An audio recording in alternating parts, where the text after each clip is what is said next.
Hello, Sally, and welcome to my YouTube channel. Sally is an author of a book called The Truth is a Lie, which just came out a couple weeks ago.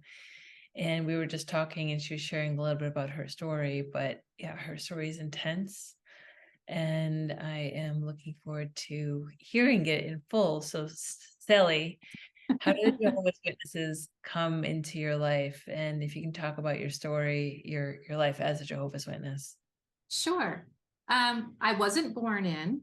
So my mom converted to becoming a Jehovah's Witness. I was in first grade, and I clearly remember her coming home, and announcing no more birthdays, no more Christmas. And I was very confused. I didn't understand why it was evil or bad to celebrate a birthday. And but at the other hand, I was kind of excited because we were going to go to church. And I don't know why, for some reason, I was just like, okay, yeah, we get to go to church.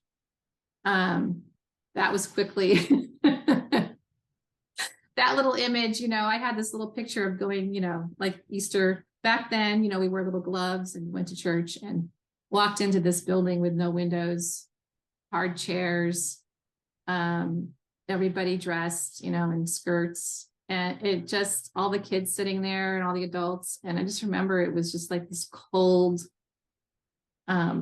atmosphere. It didn't feel welcoming to me. It felt like punishment. So, but you're a kid, right? I didn't really have a choice.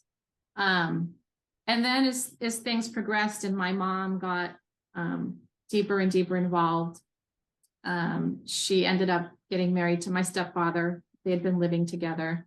And things quickly changed. She became very, very black and white in her vision. It was either right or wrong. If you weren't right, you were completely wrong. I remember one day she was on the phone. I got invited to a birthday party. It was second grade. And the mom called and invited me. And I remember her just really berating the mom. Well, we don't celebrate birthdays because, they're from the devil, and, John the Baptist was killed on birthdays, so we don't celebrate them. So don't invite her anymore. And I was devastated. I was so embarrassed. I was already shy and withdrawn. It was like, I got invited to a birthday party.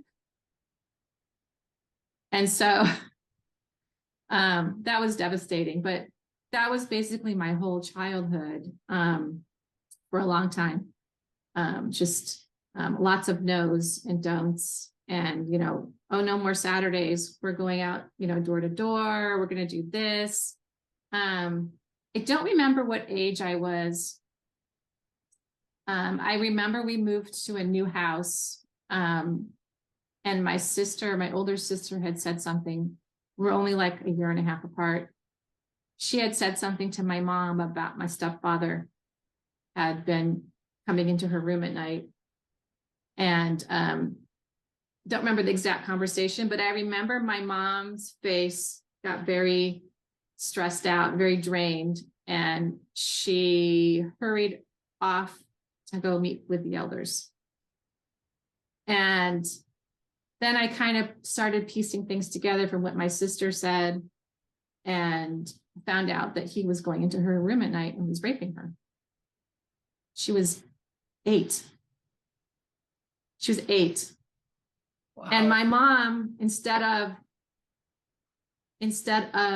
taking care of us at this point, went to the elders. So I should have said too, I had 2 younger sisters by this point. And I have 3 older brothers. My brothers lived with their dad, so they weren't witnesses. But so she kind of left us home with my stepfather. And went to the elders, and then came back, and it was always like this hush hush talk, what was going on. And then my sisters and I all of a sudden started sharing a room. So all of us were in the same room. I was like, okay, this is weird. I guess that was my mom's way of thinking she was going to protect my sister. My stepfather, people always ask me, did he do anything to you? And I go, he did not do to me what he did to my sister, because I think I had a big mouth and I said things and I was like, I wouldn't put up with crap, but he tried to like he would expose himself to me and he would do things. And I would tell my mom and she would be like, just leave it in Jehovah's hands. Leave it in Jehovah's hands. We'll take care of it. But then I know that she would try and do things so that we were never alone with him. But my stepfather, I shared with you, we go out in service, he would drive the teenage girls. You know how they partner up and then they have a driver? So he would drive the teenage girls out in service and then take them home. So as an adult, I'm thinking to myself, I'm sure there's many more victims out there within the congregation. And as we got older, there was a point where I'm not sure what happened because my family didn't talk. It was just abusive home as far as physical and emotional and mental. My mom had another meeting with the elders and they just kept telling her to come home and leave it in Jehovah's hands. Just if you go to the police, they told her, they're going to take your children from you. And the thing is, my mom had been a nurse. She could take care of us. My mom had family, but she had cut that family off. So she had nowhere to go because she was thinking, well, my family isn't going to accept me because I love Jehovah and they don't. They're worldly. They're not going to love me and take me in, right? So she stayed with him. There was one period in our life where he moved to California and we stayed back in Chicago. It had to do with his job. And that point in time was like the happiest our family had been. And I thought, we kept saying, Mom, can we stay here? Can we stay here? Can we stay in Chicago? And she's like, no, we have to go. That would have been like the best thing. She could have just said, don't come back. We're a family now. But she didn't. We moved cross country to California. And he continued with my sister. I'm sure he continued with other young, I would say boys and girls. I'm not going to limit him to girls in the congregation because we kept moving. We kept moving from house to house, so we would be in a different congregation. So I know he was getting reported by parents, but nobody was doing anything. And finally, when I was about 15, and I really knew that the truth was a lie. I knew it as a child. But growing up, you have to do what your parents say, right? I knew it wasn't the truth. But so I had a boyfriend. He was worldly. We didn't do anything, right? It's like I saw him at school, basically. And I would sneak out and go to the library, ooh, such an evil person. But somebody snitched on me and told my mom, and I got dragged in to the elders. So here I'm 15, talking to two elders in the elders' room at the Kingdom Hall. And they didn't ask me anything about my stepfather. They didn't want to know what he was doing. They didn't ask me anything about my home life, like, the abuse that was going on. They asked me what I'd done with this boy. They asked me sexually explicit questions about physical things like we had done. What did I touch? Where did he touch me? Did we do this? Did we do that? Very explicit things. I think if they asked an adult woman, to me, it was harassment as an adult looking back. And that just turned the light even brighter in my head. And I got angry and I said to inside myself, I didn't tell them, I'm done with this. I'm getting out. I don't know how I'm getting out, but I'm out. And I didn't stop seeing him because I said, nobody's doing anything about my stepfather and you guys are all worried about me with a a boy that like we basically hold hands and see each other at the library. You know, we have a class together in school. And so I didn't stop seeing him. And then, of course, somebody told on me again, and came down to my mom saying, you have to choose now between Jehovah and the boy. And I chose the boy. And she was not happy. And I told her why. You know, I told her, you guys, you don't do anything about my stepfather. He's, you know, he's a cruel person. I go, he's hurting other kids. I don't know what else he's doing. And all you guys do is just slap him on the wrist because he says, I'm sorry, I won't do it again. But he keeps doing it. I go, so I'm done. So at that time, I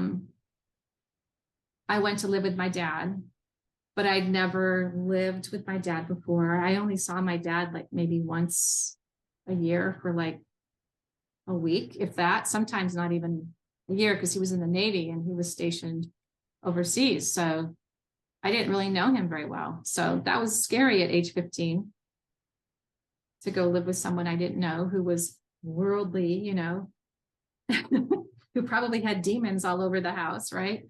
But then, you know, my family didn't talk to me for a long time. I did say I have 3 brothers who weren't in the truth, but at this point, one of my brothers did come to live with us, and he did become a Jehovah's Witness. And now he's an elder. But my family didn't talk to me for a very long time. I was never baptized, so I wasn't shunned or disfellowshipped, but they just kind of put me in that box of, you know, maybe she'll come back, but we need to put her far away. So it's been a long, that's basically what my book is about. It's about that part of my life.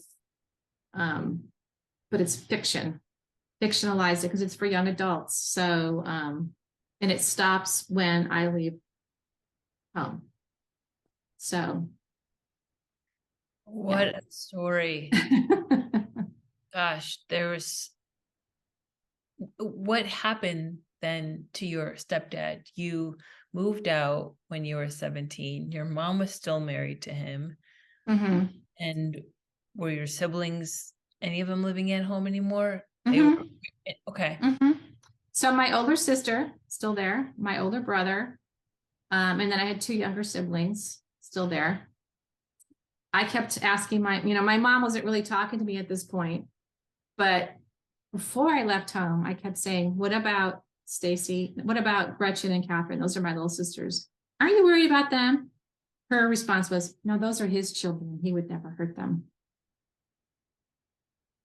Oh, wow. I don't believe that's to be true at all, but that's what she told me. You know, yeah. And I don't know who else. I don't know what other children that he hurt in his path that he left behind. I know I had a best friend when I lived in Chicago, and I'm sure that because he would drive her back and forth, like to her house. I know nowadays we don't do that. We don't let an adult drive one kid by themselves, right? So,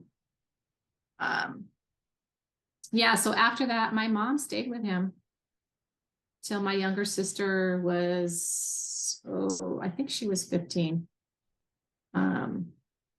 So I would have been about 30.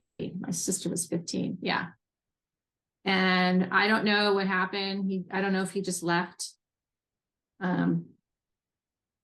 because he couldn't do what he wanted anymore in the Kingdom Halls. And he thought, okay, I'm going to go somewhere else and do what I want. I'm not sure because my mom doesn't talk about any of that stuff. And so then she's still a Jehovah's Witness. She's been one since 1974. She wasn't supposed to grow old because that's what they told her. And now she's 83 and she's living in poverty in a mobile home. And, you know, my siblings are they don't talk to me still. Now that I wrote this book, they did talk to me a little bit, but now I'm like, I'm completely dead to them.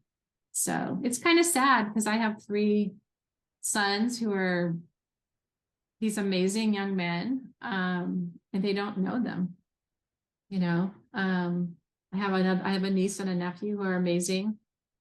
They have these wonderful careers. They're just the best people. They do anything for you. Don't know them. And your 2 stepsisters, are they in the religion still? Yes. Okay. And Yes. do you know if that your stepdad ever did anything to them? I suspect he did. Okay. But, as a kid, I heard and saw things, but I didn't know what they were. But as I pieced things together, I'm like 100% sure. When they were babies, I'm 100% sure. Do you think he's And still? yeah, I think he's still. So it took me a long time to heal from this process. And I didn't really want to I didn't know what to do with it because it took me a long time to heal. And then somebody told me something one day that struck me that was like, well, you being silent about it, she just basically called me out. She says, you being silent about it, you're basically letting him continue. And I was like, yeah, you know what? You're right. So I did what I could do. I did, contact some attorneys. I contacted the police department in Chicago and where I had lived in California. The statute of limitations at the time passed. And because I didn't have the same experience as my older sister, they said my sister needs to be the one to file a complaint for what happened to her. I didn't have enough. I mean, I think I did, but it was like, I saw this, I did that, wasn't enough evidence. So I did my due diligence there. And then what I started doing, which was real fun, I had his picture and I started going up to the cart people because they were in the same neighborhood where the congregation was that I knew he went to. And I started just going up to them, talking to them innocently. Like, I have a friend, she got disfellowshipped. I'm like, do you guys know what that means? And they were like, oh yeah, she must have done something really bad, horrible. And I was like, really? What could my friend have done? And they're like, oh, she probably, an adulterer, or she's doing drugs, or, all these terrible things. And I went, oh, okay. I don't see my friend doing that. What she told me happened was she reported, her stepfather for abusing her. And they were like, oh, we don't shun people for that. And I was like, well, we know they do. And I said, oh, okay, well, maybe you should be aware of who this person is just in case you come across him, because he's a pedophile. And, and I know he wasn't reported. And I would show them the picture and they're like, is he in our congregation? I go, yeah, it goes, is that your church? He goes, I played really stupid. And they said, oh, well, we haven't seen him, but we'll keep an eye out. And I said, well, what about your daughters and your children? Don't you care? I mean, obviously they're not reporting pedophiles. And they're like, well, we would know. And I was like, really? How would you know? And I tried to, talk to them. And one of them had, like a teenager right there. And I'm like, how would you know if your daughter right there wasn't sitting next to a pedophile right in your congregation, because they're not reported? I go, the elder up there could be one, or the man sitting right in front of you, or even the lady sitting next to you, because they're not reported. And they kind of just looked really confused and kind of walked away. And I always made sure to say something like, specifically if there was a child there, I would say, it's okay if somebody's hurting you or doing something wrong, that you can go to a teacher or you can go to the police. It's okay. Jehovah's not going to hate you. And the mom would be like, let's go. And I'm like, you know what? That's what I needed to hear when I was a kid. I needed somebody who was an adult figure that wasn't a Jehovah's Witness to take notice that there was something wrong and say it was okay for me to go to the police. It was okay for me to go to a teacher or a principal. I couldn't And agree with you more. that's That full guy. circle why I wrote this book, because I wanted to make young adults aware of what is next to them in school when they have a Jehovah's Witness, that it's not all sunshine and happiness. And that person could be going through so much trauma. And all you need to do is to be that kind person who shows up and just is a friend without, without expectations or conditions, because you could be that person that they come to one day and say, hey, this is going on and I need help. Also twofold, I don't want young kids running to this cult thinking it's going to save them from, all the things that are going on in their house, or it's going to be like a bright, shiny future. And So, your sister, what happened to her? my oldest sister, she got married. She disassociated from the entire family. She's still a Jehovah's Witness and a pioneer. I actually haven't seen her in 20 years. But this is coming up. I have a family wedding coming up this weekend. And it's my brother who's not a witness. So it's my niece who's getting married, and my sister is coming to the wedding. And so is my brother and his wife. He's an elder, and she's like the elder's wife. They're coming to the wedding. So I don't know what this means. This is like a big thing in my mind. I don't know if they're trying to, I don't know. I always feel like there's some ulterior motive or something's going on. 'Cause they don't do things like this. Okay. And have you tried to reach out to your sister in these 20 years? Yeah, I would send cards. So the thing is, she had a husband who also filtered everything for her, because he said she didn't want any contact with anybody. So I don't know. He passed away recently. I don't know if that's true or that was him abusing her in some way. So there's a lot of things happening that I'm not aware of. I did send my sister cards a lot and just tell her, I miss her and I'm always here for her. We're sisters no matter what. I don't care what happens or happened in the past. That was the best I could do. And I would send her pictures of my family because they're not on social media. So I tried to stay connected. I don't know if she ever got those. Yeah. Sounds like you did the best that you could with I that. did. Yeah. Yeah. So given that, how has your life been outside of the religion? Have you been able to build a new family outside of the religion? It did. After I say I was kicked out because I made the choice not to have Jehovah in my life. And it was a few weeks before I could go and live with my dad, who I'd never lived with before. So it's a very scary experience. Wasn't mentally prepared. It's very naive.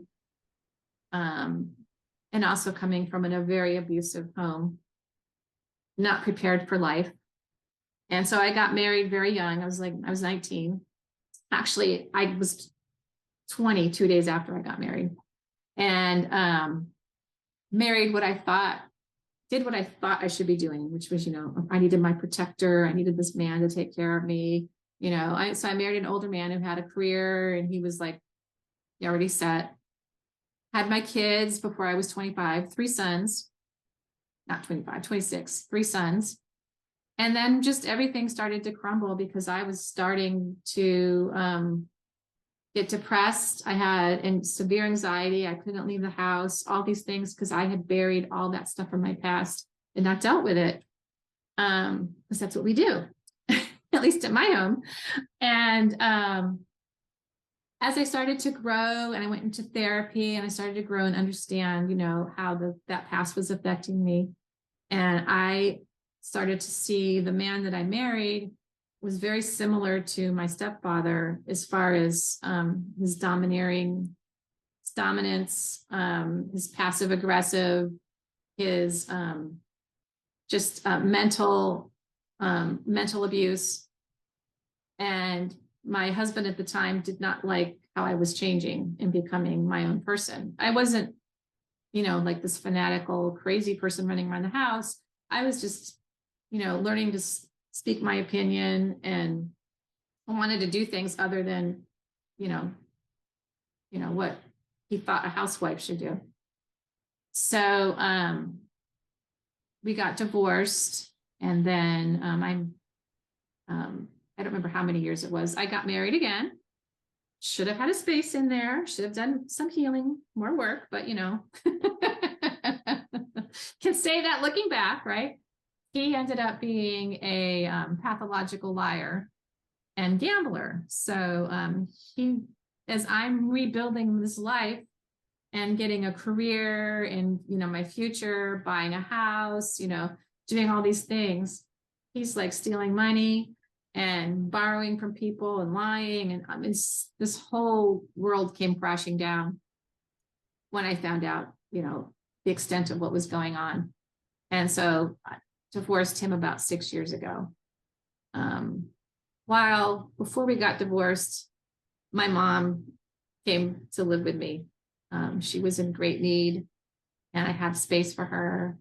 And I thought that would be good for, we didn't have a good relationship, but I thought for me as a woman of faith that I should be the one who is the bigger person and be forgiving and say, okay. So that lasted until COVID hit. And I was editing my book with my agent, and I began to have PTSD because my mom, she was still treating me like I was a kid. And so I had to have my mom leave. My brother took care of it. I just, my therapist walked me through it and told me, she's not my responsibility, and I need to take care of myself. And so I did everything and healed that situation, and still had a little tiny bit of a relationship with my family, but not much. And, during COVID, it was just brought to light, of how much importance I played, even though I was doing the checking in with everybody. And, I was still like poison. My sister lived a mile down the road from me, and not once did they check up on me. I lived alone. They didn't check up on me or, offer to get me, food or, anything, or do Zooms with me or anything. And I just decided at that point that my life ambition and my future and the dreams that I had to be a writer is what I really want to do. And so I packed up one day and I bought a condo in Florida and moved back to where my kids are, and just started this new life in Florida. This really nice, fresh beginning of doing what I finally want to do. And it's been really nice because I haven't tried to do anything for the acceptance of my family. I realize that I can't. They're not going to accept me no matter what I do. And all I can do is just be myself and be here if they decide they want to come to me. But I don't try to contact them really. I don't seek my mom's acceptance or love. And that took me a long time to be away from that. And that's kind of like when I joined the Empowered group that I started to really be able to move forward from that, and then just not disconnect from them, but realize that I am never, ever going to be good enough for them, and I should stop trying. I need to try for myself and do what I want to do, and not worry about what other people think or what other people are doing. So that's full circle. So. And your book, what inspired the book? Well, my book was something that I didn't really want to do, but I'm a children's writer, and a couple of my children's writer friends really were connecting with my story, and they saw the struggle I was going through, and they said, you need to write that. This is something that you need to write. And I was like, yeah, but I write for kids. I don't want to write a memoir. Nobody cares about that. Nobody cares about being in a cult. And I was actually sitting in a room with a bunch of agents and editors, and it was a dinner. And one of the agents leaned over and she said, Sally, you need to write that story. She goes, and I want you to write something for Modern Love on the New York Times about you and your mom. I was like, oh God. And I kind of put it off because I wasn't really ready. I was still in that angry stage where Jehovah's Witnesses did me wrong stage. And I didn't want to be in that mindset of doctrine and calling everybody out. And I wanted to tell a story that would help somebody. So it took me a while to digest it. And then I had just had all these different signs. I don't know if you can see this blue butterfly, but the blue butterfly has a big meaning for me from when I was 6. And it showed me that Jehovah was a lie. That's a whole story in itself. But I've held on to this blue butterfly. I kept seeing them everywhere when I was thinking about writing this book. I kept bumping into random people who were connected with me when I was a kid. The boy who I got kicked out of the house for, I met his cousin at a writer's conference. And it was like, why would I run into you here when I'm, so all the pieces came together, and I finally sat down and wrote it. And, at the time my critique partners were reading it, and they were like, I want more. This is really good. And then I got an agent,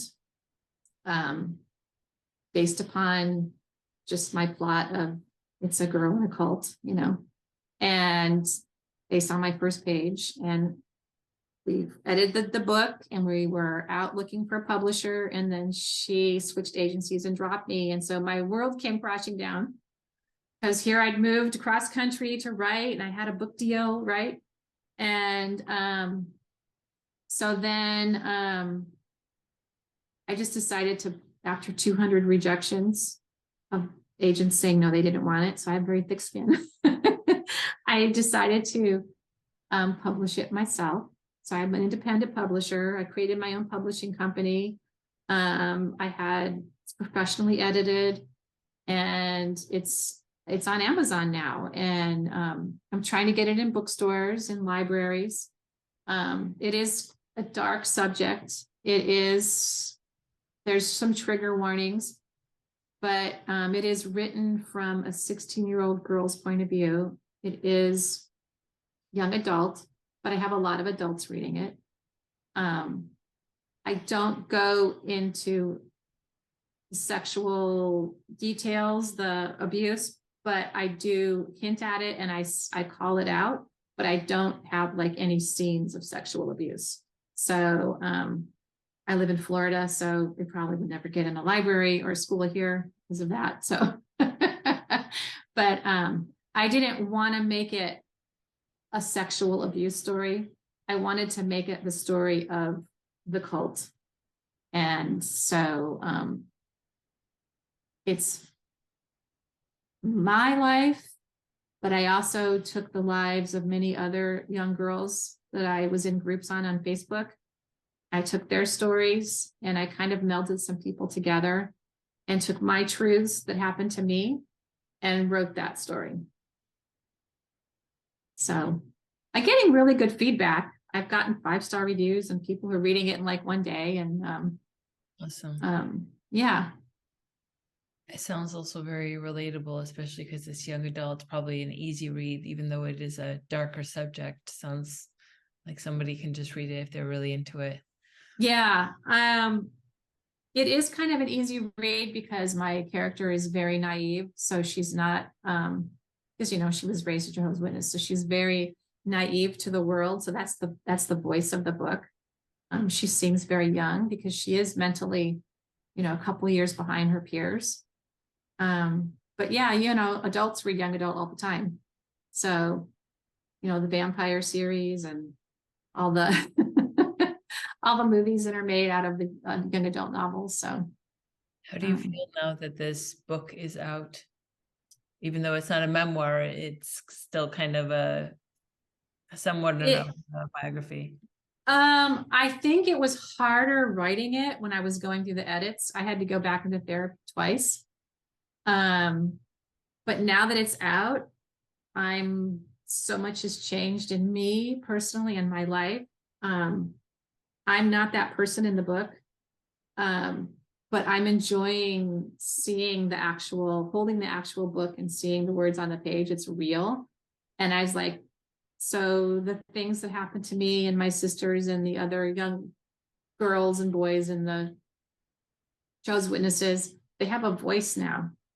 That's why I wrote it. I want them to have that voice so people will wake up, people who are out in the world will understand what really goes on. I hear so many times, oh, the Jehovah's Witnesses, they're so nice. It's not a cult. And I'm like, well, the people might be nice. I don't argue with that. But it is a cult. And this is what happens. And yeah, so I do have a section in the back that frequently asked questions about Jehovah's Witnesses, because I do get asked a lot, about birthdays, holidays, why no windows on the halls, blood. And there's a lot that people don't know about that I added in there. So. Okay. Well, thank you so much, Sally, for sharing Thank you. along with details of your book. Really appreciate this interview. Is there anything that you feel like you want to add to this interview that you miss out on sharing? No, I think I'm not sure if I'm sure your audience is mostly ex-Jehovah's Witnesses. And the thing that I would share is you can't make them accept you. You can't make anybody love you. And so the best thing that you can do is empower yourself, follow your passions. And especially if you're freshly out and you don't really know what to do, you're very confused. It's just take every single day, one little tiny baby step at a time. But if you have in your sight something that you are really passionate about, whether it's painting or writing or math, or, maybe you like fixing things, fix your eyes on that and work towards that goal and use that as your healing process. And slowly every day you'll be a little bit better. Don't dwell on that past and the don'ts and all the things that these people have told you can't do. Don't run back to them because you're feeling, I need that. It's a false sense of security. So just keep finding great people like us, right? We're out there. That thinking of the responsibility and saying I could actually do anything I want to, and that one day at a time, as you said, is a game changer. And if people could just really focus on that one day at a time versus, oh, how will the rest of the year look out, or the next year and the next year, it's like one day at a time. Nobody knows what's going to happen in an hour from now, let alone a couple. Right. So I really like that. Thank you so much, Sally, again for thank you so much for very nice words having me. Appreciate it. Thank you. And thank you for watching this interview.